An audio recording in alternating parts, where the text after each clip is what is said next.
Good morning all of you. हम अपना lesson number 9 part 9 भारतीय पुनर्जागरण धार्मिक तथा सामाजिक सुधार करेंगे।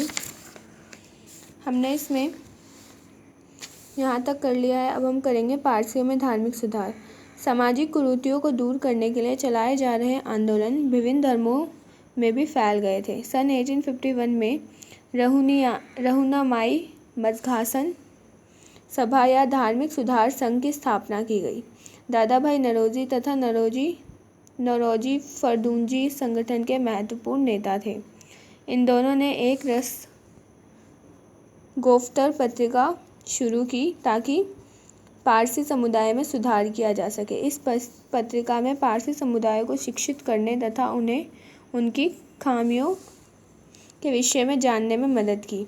तो सामाजिक कुरीतियों को हटाने के लिए दादा भाई नौरोजी और नौरोजी फरदूंजी ने भी योगदान दिया है। इन्होंने क्या किया, एक संगठन बनाया और पारसियों के धर्म में सुधार करने की कोशिश की। पारसियों को समझाने की कोशिश की कि उनके समुदाय में शिक्षा कितनी ज़रूरी है, शिक्षित होना, और साथ में शिक्षा का महत्व बताया और साथ में उनको ये खामियां बताई कि उनमें कौन कौन सी कमियां हैं।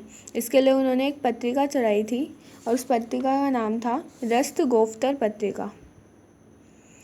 तो ये थी पारसियों की बात। अब हम करेंगे सिखों में धार्मिक सुधार कैसे हुए। सिख समुदाय में धार्मिक सुधार की शुरुआत 19वीं शताब्दी के अंत में शुरू हुई।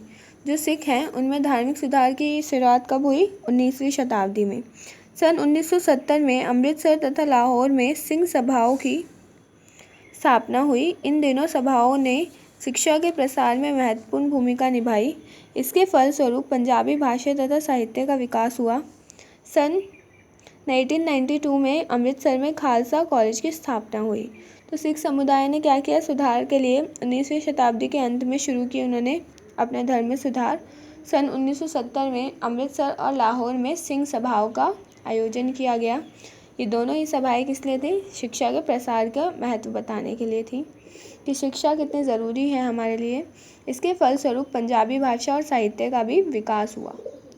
और फिर सन 1892 में अमृतसर में एक खालसा कॉलेज की स्थापना की गई।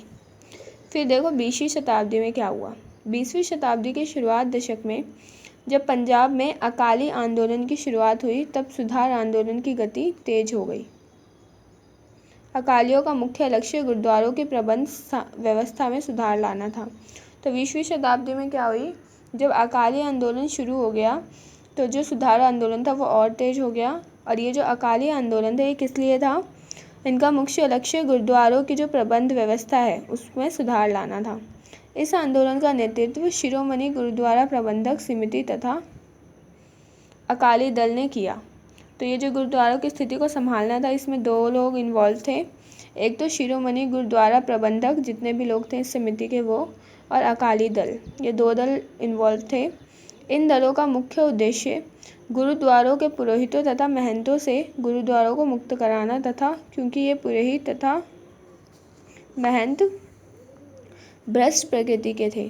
तो इस आंदोलन का मोटो क्या था? यह था कि जो गुरुद्वारों में महंत और पुरोहित हैं उनसे मुक्त कराना है गुरुद्वारों को, क्योंकि ये लोग क्या कर रहे हैं, ये लोग भ्रष्ट हैं, ये लोगों को भ्रष्ट चीज़ें ही सिखा रहे थे। इस वजह से उनको हटाने के लिए 20वीं शताब्दी में ये आंदोलन चलाया गया जिसको अकाली आंदोलन का नाम दिया गया था। बाकी सामाजिक सुधार, स्त्रियों की दशा में सुधार, ये हम नेक्स्ट क्लास में करेंगे। Thank you for listening me students, all of you.